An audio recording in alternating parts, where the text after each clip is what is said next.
नमस्कार बच्चों, मेरा नाम है राहुल और आप देख रहे हैं सिक्स क्लास कार्य पत्रक 67 13/1/2022 विषय गणित कक्षा 10 विद्यार्थी का नाम कक्षा अध्यापक का नाम पृष्ठीय क्षेत्रफल और आयतन। यह क्लास 9th में भी हम कर चुके हैं। वर्कशीट नंबर कौन सी है मुझे याद नहीं है, क्या आपको याद है तो कमेंट करके जरूर बताइएगा कि 9th क्लास में पृष्ठीय क्षेत्रफल और आयतन की कौन सी वर्कशीट आई थी। अगर आपने वर्कशीट पूरी कर रखी होगी 97 तक तो आपको पता ही होगा कि लाइन वाइज हम कैसे आए थे।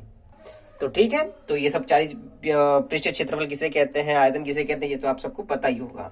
ठीक है, और जो आपकी वर्कशीट आ रही है कैसे आ रही है ये भी आप देखिएगा। द्वितीय अवधि का जो सिलेबस है मैंने अपलोड वैसे भी कर दिया, लेकिन फिर भी आपको समझा देता हूँ। यहाँ पे अध्याय 2 द्विघात समीकरण ये भी करा दिया, समांतर श्रेणी वर्कशीट के थ्रू ये भी हो गई है, त्रिकोणमितीय अंकन अनुप्रयोग ये भी अभी खत्म ही हुआ है। वर्कशीट 67 से है।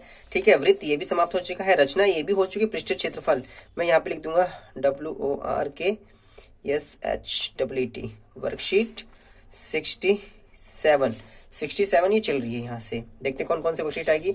अब सांख्यिकी रह गई है, तो कहने का मतलब आपका जो सिलेबस है बहुत ही जल्द ही समाप्त कर दिया गया है और एक ये छूट गया। ठीक है, तो मैथ में लगभग हो चुका है। और पृष्ठीय क्षेत्रफल और आयतन में क्या क्या चलेगा, किन्हीं दो के संयोजक पृष्ठीय क्षेत्रफल और आयतन घन घनाभ गोला अर्धगोला और लंब वृत्तीय बेलन शंकु इस प्रकार के धात्विक ठोस को उसके दूसरे धात्विक ठोस में बदलने पर आधारित समस्या पर करने हैं। ठीक है, तो ठीक है, जो वर्कशीट आई और ये जो वर्कशीट है काफी सिंपल है, कोई दिक्कत की बात नहीं है। 67 है, इसमें ज्यादा कुछ खास पूछा नहीं गया है। हाँ, लेकिन जो फॉर्मूले नीचे दिए गए हैं वो आपके 9th वाले ही हैं, अगर आपको याद होगा। घनाभ, ठीक है, जिसकी लंबाई चौड़ाई ऊंचाई अलग अलग होती है, LBH। ठीक है, वक्र पृष्ठीय क्षेत्रफल, कुल पृष्ठीय क्षेत्रफल, घन जिसके चारों भुजाएं बराबर होती हैं आपकी, A² 4A², ठीक है, 6A² ये हो जाएगा। लंब वृत्तीय बेलन, ठीक है, शंकु, गोला, अर्धगोला, ये सब आपकी पुराने वाली चीजें हैं। और मेरे ख्याल से जो ये आप वर्कशीट आई है, मेरे ख्याल से ये भी 9th क्लास में ऐसा ही दिया गया था। पहला की पहचान उसे लिखना है। निम्न स्थितियों में पृष्ठीय क्षेत्र अथवा आयतन को नामांकित चित्र कीजिए। तो ये क्या है मेरे ख्याल से, और यही वही वाला चित्र होगा। अगर आप वर्कशीट पीछे करके देखिएगा एक बार, ठीक है, तो ये आपका आयतन में आ जाएगा, आयतन, क्योंकि इसके अंदर कुछ वस्तु आ रही है। ये आपका काट रहा है पेज है, तो ये पृष्ठीय क्षेत्रफल, पृष्ठीय क्षेत्रफल। और सी आपका कलर कर रहा है, दीवार है, तो ये भी आपका पृष्ठीय क्षेत्रफल, पृष्ठीय क्षेत्रफल में चला जाएगा। और इसके नीचे है, अब ये देखो ये मतलब शीट है, ठीक है, कोई शीट बिछा रखी है और टेबल के ऊपर, तो ये आपका पृष्ठीय क्षेत्रफल पे आ जाएगा, पृष्ठीय क्षेत्रफल। और यहाँ देखो बॉक्स है, बॉक्स के अंदर यहाँ पे बॉक्स रखने और जगह दी नहीं है, तो ये आपका आयतन बताने की कोशिश कर रहा है, आयतन। और एफ तो देखो कुआं जैसे लग रहा है, तो ये भी क्या हो जाएगा आपका आयतन। ठीक है, काफी सिंपल वर्कशीट थी आपकी। और क्वेश्चन नंबर 2 में देख, निम्न वस्तुओं की आकृति का नाम लिखिए।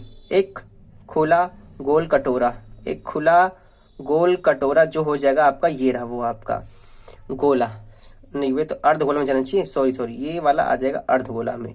कौन सा, ये यहाँ नहीं जाएगा। एक खुला गोल कटोरा, ठीक है, जो गोल कटोरा होता है आपका ऐसे ही होगा ना प्यारे बच्चों, इस प्रकार से होगा, तो अर्धगोला हो जाएगा। तो क्या होगा वो अर्धगोला। एक गोल कुआं यहाँ देख ही रहे हो, जो गोल कुआं होता है वो आपका बेलन की तरह गोल कुआं। दूसरे वाले का अगर नाम लिखेंगे, दूसरे वाले क्या नाम लिख देंगे, लंब वृत्तीय बेलन।